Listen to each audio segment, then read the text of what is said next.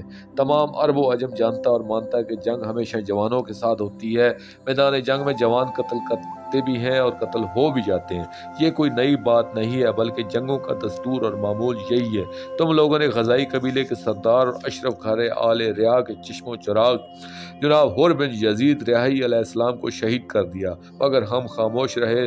تمہارے وحشی فوجیوں نے ان کے نوجوان بیٹے جناب علی بن حر ریاحی علیہ السلام کو بربریت اور ظلم کے ساتھ شہید کیا، مگر ہم لوگوں نے کوئی احتجاج نہیں کیا، حتیٰ کہ ان کی لاشوں کی تدفین کی اجازت بھی طلب نہیں کی۔ پھر تم لوگ سبط پیمبر انعام صلی اللہ علیہ وآلہ وسلم کے ساتھ ساتھ ان کے سر کو کربلا سے شام تک شہر بشہر اور قریہ بقریہ پھراتے رہے، اس کی تصدیق و تشہیر کرتے رہے، تو یہ صدمہ بھی ہم نے بمشکل برداشت کر لیا۔ اس وقت تو ہمیں اس بات کا جواب دے کہ رسول زادیوں صلوات اللہ علیہ کی طرح ہمارے سردار جناب حر علیہ السلام کے پردہ کو بے وارث سمجھ کر قیدی کیوں بنایا گیا ہے؟ کیا تم نے یہ سمجھ لیا کہ رسول کریم صلی اللہ علیہ وآلہ وسلم کی بہو بیٹیوں صلوات اللہ علیہ کی طرح آل ریا کی مستورات کا بھی کوئی وارث باقی نہیں رہا ہے، اور ہم ان کے ساتھ جو سلوک کرتے رہے ہم سے کوئی پوچھنے والا نہیں ہے؟ تمہارے کمینے اور بد فطرت فوجیوں نے کربلا کے ویرانہ میں ملکہ عالمین صلوات اللہ علیہ کی دختران صلوات اللہ علیہ کو بے وارث سمجھ کر لوٹ لیا، مگر وہ تمہارے ہر ظلم و صبر پر خداوندی کا مظاہرہ کرتے ہوئے خاموش رہی ہیں اور سب کچھ برداشت کرتی چلی آ رہی ہیں، مگر ہم لوگ یہ بات برداشت نہیں کر سکتے۔ ہم تم سے یہ جواب طلب کرنے آئے ہیں کہ آخر تمہارے بے غیرت جرنیلوں نے ہمارے پردہ داروں پر اتنے مظالم کیوں اٹھائے ہیں؟ انہوں نے آخر کون سا ایسا جرم کیا ہے کہ جس کی پاداش میں نے قیدی بنا کر پہلے کوفہ اور پھر شام لائے گا؟ آخر کیوں؟ یہاں دو روایات موجود ہیں۔ پہلی روایت یہ ہے کہ ان کے احتجاج پر جناب حر علیہ السلام کے پردہ کو رہا کر کے ان کے ساتھ بھیج دیا گیا تھا۔ دوسری روایت یہ ہے کہ ان کی رہائی کا حکم دے دیا گیا، مگر خود انہوں نے معظمہ کائنات جناب عالیہ بی بی صلوات اللہ علیہ کو زندان میں چھوڑ کر گھر جانے سے قطعاً انکار کر دیا تھا۔ میرے خیال کے مطابق دوسری روایت زیادہ قابل وثوق ہے، واللہ الصواب۔ اب اس سارے واقعہ میں میرے لیے جو انتہائی دکھ اور افسوس کا پہلو ہے وہ یہ ہے کہ رہائی خاندان کی مستورات کے لیے تو خزائی قبیلے نے فرعون وقت کے دربار میں احتجاج کیا اور آواز بھی بلند کی، مگر صاحبان عصمت و توحید و رسالت صلوات اللہ علیہ کے لیے تو کسی نے اجتماعی طور پر جمع ہو کر احتجاج نہیں کیا تھا، حتیٰ کہ خزائی قبیلہ کے افراد نے بھی ان کے لیے کوئی صدائے احتجاج بلند نہ کیا، اور اس کا دکھ ہمیشہ رہے گا۔ اچھی بات کا اعادہ کرنا ہمیشہ مستحسن شمار ہوتا ہے، اس لیے میں اپنی اس بات کو بار بار دہراتا رہتا رہوں اور آپ کو یاد دلاتا رہتا ہوں، جب بھی آپ کی آنکھیں آنسوؤں سے لبریز ہو اور دل میں رقت پیدا ہو تو فوراً صرف اور صرف یہی دعا کیا کریں کہ خدا کرے خاندان توحید کا پاک گھر پہلے سے بڑھ کر دوبارہ آباد ہو، ان مظلومین کا انتقام فوراً سے بیشتر ہو کہ 1400 سال سے جن کا انتقام تشنہ تکمیل ہے، مظلومین اولین آخرین کے پاک وارث شہنشاہ معظم امام زمانہ اجل اللہ فرج شریف جلد تشریف لائیں۔ ہم گناہ گاروں کی ترستی ہوئی آنکھیں دیکھیں کہ گلشن توحید اور رسالت میں دائمی اور لامتناہی بہار اس انوکھے انداز میں آئے کہ پھر ہمیشہ ہمیشہ کے لیے خزاں ناآشنا رہے۔ عادل حقیقی اجل اللہ فرج شریف ممبر عدل و انصاف کو زینت عطا فرمائے اور ہر ظالم سے یہ باز پرس کریں کہ تم نے ہمارے اجداد طاہرین علیہم الصلاۃ والسلام کو بے وارث سمجھتے ہوئے نشانہ ظلم و جور کیوں بنایا تھا؟ ہمارے پاک پرداداروں صلوات اللہ علیہ کو ظلم بھرے بازاروں اور درباروں میں کیوں لے جایا گیا تھا اور انہیں قید و بند کی صحبات کس لیے جھیلنا پڑی تھی؟